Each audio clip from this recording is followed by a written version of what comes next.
तो सबसे पहले बुधिल हम आपके पास आते हैं। भारत की अपनी क्रिप्टो करेंसी सीबीडीसी और आरबीआई लेकर आ गया है।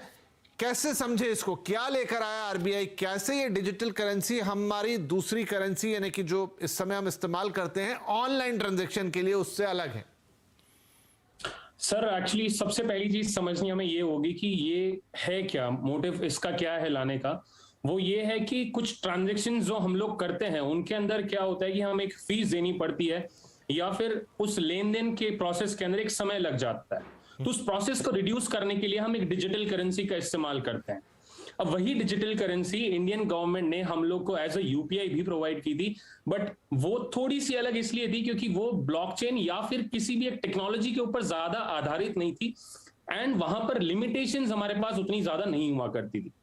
इस चीज के अंदर जो सीबीडीसी इंट्रोड्यूस की गई है उसके अंदर एक छोटा सा चेंज यहां पर यह आया है, हालांकि ये भी ऑनलाइन है और कंप्लीटली डिजिटल है, लेकिन यहां पर चेंज क्या आया है कि ये एक ब्लॉकचेन के ऊपर आधारित एक टेक्नोलॉजी है जिसको हम लोग लेजर टेक्नोलॉजी के नाम से जानते हैं। अब लेजर टेक्नोलॉजी के अंदर बहुत सारी चीजें ऐसी होती जिनके ऊपर हमें सोचना चाहिए। ज्यादातर लोगों को जो कंफ्यूजन है कि ये क्या बाकी डिजिटल करेंसीज से सिमिलर है कि नहीं है, तो वो सिमिलर इसलिए नहीं है क्योंकि लेजर के अंदर क्या होता है कि जो ट्रांसपेरेंसी होती है वो क्लियर होती है, क्लियर एंड कट। आप उसका पता कर सकते हैं that how you have got that crypto currency, वो आप तक पहुंची कैसे है वो करेंसी। तो इसलिए उसको क्रिप्टो का नाम नहीं दिया गया है। That is the reason. वो अगर बैंक्स इस्तेमाल करती है या फिर कोई भी बड़े जितने भी हमारे यहाँ पर लोग हैं या फिर बड़े जितने भी हमारे ग्रुप्स हैं वो लोग अगर यूज करते हैं इसको, तो उसके अंदर क्रिप्टो का ट्रांजैक्शन वो बोलकर नहीं आकर के वो एक डिजिटल करेंसी का ट्रांजैक्शन आएगा, क्योंकि उनके लेन देन के अंदर प्रोसेस वही रहेगा, बहुत फास्ट ट्रांसफर होगा, लेकिन उनकी अनोनिमिटी वाली जो चीज है वो खत्म हो जाएगी एंड लोगों को उसके बारे में जानकारी रहेगी, यानी कि मेनली गवर्नमेंट को जानकारी रहेगी कि ये करेंसी किसने और किसको भेजी और कितना अमाउंट भेजा है। जबकि बाकी जो हमारी करेंसीज है डिजिटल करेंसी जिनको हम क्रिप्टो करेंसीज बोलते हैं, उनके अंदर ये वाली चीज पॉसिबल नहीं है। वहां पर अनोनिमिटी मेंटेन की जाती है, यहां पर नहीं की जाएगी। ठीक है, तो ये आपने कहा दो तीन पॉइंट्स इसमें इंपॉर्टेंट है जो मैं दर्शकों को बता दूं कि एक तो जैसे आप यूपीआई ट्रांजैक्शन भी करते हैं वहां भी सीधा पैसा तो इन्वॉल्व है नहीं, डिजिटल ट्रांसफर होता है इधर से उधर, लेकिन हमें समझाने की कोशिश कर रहे हैं यहां पर कि ये उससे कम टाइम में हो जाएगा, इसका प्रोसेस वैसा नहीं होगा, इसकी टेक्नोलॉजी अलग होगी, और दूसरा ये कि इसमें एनोनिमिटी नहीं होगी, पता होगा बैंक को कि किसका पैसा किसको गया। चलिए थोड़ा और सरल करते हैं, हाँ थोड़ा और समझाइए इसे कि कैसे अंतर आएगा। मतलब मैं एक एंड यूजर हूं, अब वो मैं यूपीआई ट्रांसफर कर दूं या फिर मैं एक डिजिटल करेंसी को ट्रांसफर कर दूं, मेरे लिए क्या फर्क पड़ेगा? जी बिल्कुल। तो आपके लिए तो दोनों ही बराबर हैं, लेकिन आपके यूज़ केसेस बढ़ जाएंगे जहाँ पे आप इन दोनों चीज़ों को उपयोग में ला सकें। अभी तो आप सिर्फ जो फिजिकल करेंसी है हमारी, जो यूपीआई पेमेंट है वो सारी बैक्ड है फिजिकल करेंसीज के लिए, तो आप वही यूज़ कर सकते हैं। बट अगर आप सीबीडीसी यूज़ करते हैं तो आपकी सारी जितने भी पेमेंट्स हैं, जो भी ऐसी एप्लीकेशंस हैं जैसे वेब3 वर्ल्ड हो गया, ब्लॉकचेन से रिलेटेड कोई एप्लीकेशन हो गई, नॉर्मल डीफाई एलिमेंट्स हो गए, वहाँ पे भी आप इन सारे यूज़ केसेस को अपनी इस डिजिटल करेंसी जो कि खुद की सीबीडीसी है इंडिया की, वो यूटिलाइज करके आप वहाँ पे यूज केसेस की पॉसिबिलिटी एक्सप्लोर कर सकते हैं। ठीक है, आप सब लोग एक्सपर्ट हैं इसलिए आपके लिए समझना कहना आसान है। मैं थोड़ा और सरल करूंगा इसको दर्शकों के लिए। तो राजुल कैसे इसको समझे, मैं थोड़ा इसको इस एंगल से देख रहा हूं कि देखिए अभी अगर मैं यूपीआई या एक ऑनलाइन ट्रांजैक्शन का इस्तेमाल करता हूं तो एक बैंक से पैसा दूसरे बैंक को जाता है, यानी एक बैंक अपना ट्रांसफर करता है दूसरे बैंक को, डेफिनेटली पीछे कोई प्रोसेस चल रही होती होगी, कोई सेटलमेंट हो रहे होते होंगे। क्या वो प्रोसेस, क्या वो सेटलमेंट इस डिजिटल करेंसी में खत्म हो जाएगी? हाँ जी सर, बिल्कुल जो आप समझ रहे हैं ये वैसा ही है जितना सेटलमेंट प्रोसेस है। जैसे कि हमारे देश में नेशनल क्लियरिंग कॉरपोरेशन है जो कि सारी पेमेंट्स का सेटलमेंट करती है, वैसा ही होगा एल्गोरिथम। जो अब पहले जो एल्गोरिथम उनके ऐसा था कि फिजिकल मनी बैंक के अंदर आएगी, बैंकिंग सिस्टम में इन्फ्यूज़ होएगी, उसके बाद इन्फ्यूज़ होने के बाद एनसीबी उसको कमांड देती थी और क्लैरिफिकेशंस जितने भी क्लियरेंसेस होते थे हो जाते थे। अब इस केस के अंदर ये end to end currency paperless हो गई है और डिजिटल करेंसी, जबकि वर्ड जब क्रिप्टो करेंसी की वजह से ये काफ़ी ज़्यादा कंफ्यूजन भी है इसको लेकर।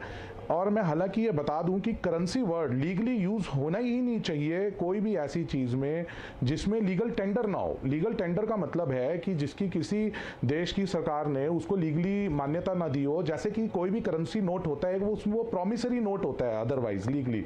उसमें अगर दर्शक भी हम देखें कि अगर कोई भी नोट आप अपनी जेब से निकालिए, उस नोट के ऊपर लिखा होगा आरबीआई के गवर्नर द्वारा, आई प्रॉमिस टू पे ₹100। तो इस तरीके की जो चीजें हैं that becomes the legal tender कि एक देश के कॉन्स्टिट्यूशन के अधीन जो भी एक करेंसी है उस करेंसी के ऊपर प्रॉमिस कर रही है गवर्नमेंट। तो अभी क्रिप्टो करेंसीज के केस में जैसे कि इस तरीके का कोई प्रॉमिस नहीं है क्योंकि बीच में कोई फाइनेंशियल इंस्टीट्यूशंस नहीं है। Digital currencies equally same as the normal currency which you are using, जो आपकी जेब में 500 का नोट है या 2000 का नोट है, 100 का नोट है, आप यही समझिए कि बिल्कुल वही चीज है। ये क्लियर कर दूं कि राजुल जो समझाने की कोशिश कर रहे हैं, एक बड़ा डिफरेंस ये है कि क्रिप्टो करेंसी, बिटकॉइन, इथेरियम जो भी है वो लीगल टेंडर नहीं है, लेकिन ये जो सीबीडीसी आया है ये एक प्रॉपर लीगल टेंडर है जिसे भारत का आरबीआई या रिजर्व बैंक ऑफ इंडिया आप तक लेकर आ रहा है। ये एक बहुत बड़ा डिफरेंस है। गॉड, मैं ठीक कह रहा हूं राजुल? बिल्कुल सही सर, आप बिल्कुल सही समझ रहे हैं और ये बहुत बड़ी इनोवेशन है। ऑलरेडी पूरी दुनिया में 60 देश ऐसे हैं जो कि इसी कॉन्सेप्ट पे काम कर रहे हैं और हर देश की अपनी यूनिक रिक्वायरमेंट है। जैसे कि हमारे देश में ये पायलट प्रोजेक्ट चला, इस प्रोजेक्ट के अंदर सेकेंडरी मार्केट्स में कौन सी मार्केट्स हैं? फाइनेंशियल मार्केट्स, जैसे जहां पे शेयर्स का लेन देन है वहां पे इसको एज अ पायलट टेस्टिंग में यूज करेंगे। इसीलिए गवर्नमेंट ने अपने कॉन्सेप्ट नोट में भी बोला कि हम इसको इनिशियली होलसेल ट्रांजैक्शंस के लिए यूज करेंगे, होलसेल ट्रांजैक्शन सेकेंडरी मार्केट्स में जो कि हैं, और रिटेल के लिए हम कुछ महीनों के बाद लेकर आएंगे। ठीक है, तो चलिए ये बात तो साफ हो गई कि एक लीगल टेंडर आया है, यानी कि बिल्कुल एक क्रिप्टो करेंसी जैसा है, लेकिन वहां पर एक कानूनी मान्यता होती नहीं थी। कोई देश दे रहा है, कोई देश नहीं दे रहा है, कोई कंपनी एक्सेप्ट कर रही है, कोई कंपनी एक्सेप्ट नहीं कर रही है, और यही कारण था कि उसमें इतनी वॉलेटिलिटी और तो ट्रेडिंग का एक जरिया बन गई थी। ये बिल्कुल आपकी करेंसी की तरह है, बिल्कुल उसी कॉन्सेप्ट पे चल रही है, उसी टेक्नोलॉजी का इस्तेमाल कर रही है, लेकिन एक लीगल टेंडर है, यानी भारत सरकार इसको मान्यता देती है, भारत का रिजर्व बैंक इसको मान्यता देता है, इसलिए बाकी दुनिया भी इसको उसी तरह से मान्य करेगी। बस ये है कि पीछे की प्रोसेस हो गई थोड़ी कम। बुदिल साहब, एक सवाल अब यहां उठता है, क्या इसके बाद करेंसी छापने का जो काम है, यानी कि आपकी जो अब वो पेपर आप उसमें लगाते हैं, फिजिकल करेंसी छापते हैं, वो कम होगा, वो बोझ घटेगा? दूसरा, जो बैंकिंग के एंड पे जो पूरा एकदम बहुत बड़ा झमेला होता था वो कम होता हुआ नजर आएगा?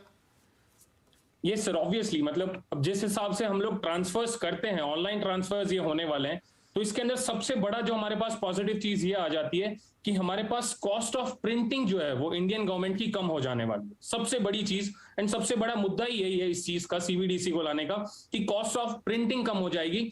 एंड जिस हिसाब से वो डिस्ट्रीब्यूट होता है, जो हम लोग कैश यूज करते हैं, वो जिस हिसाब से डिस्ट्रीब्यूट होता है उस डिस्ट्रीब्यूशन का रिडक्शन हो जाएगा। ये सबसे बड़ी दोनों चीजें हैं जो लागू होने वाली है। एंड उसके अलावा जो चीजें हैं वो इसीलिए अभी के शुरुआती तौर के अंदर गवर्नमेंट से जुड़ी हुई जितने भी बड़े संस्थान हैं, यहां पर शुरुआती यहां पर जैसे यूज होने लगे, जैसे बैंकिंग सिस्टम से सबसे पहले शुरुआत की और कुछ बैंक्स ने इनको सपोर्ट भी किया है। उसके पीछे का रीजन भी यही है कि जो प्रोसेसेस बैंक्स करती थी हमारे लिए इंटरनेशनल ट्रांजैक्शंस के अंदर, उसके अंदर समय भी बहुत ज्यादा लगता था, यहां पर समय भी रिड्यूस हो जाएगा। एंड कॉस्ट ऑफ प्रिंटिंग जो आपने कही, बिल्कुल सही बात है कि यहां से कॉस्ट ऑफ प्रिंटिंग भी हमारी यहां पर कम हो जाएगी। ठीक है, अच्छा, तो इसी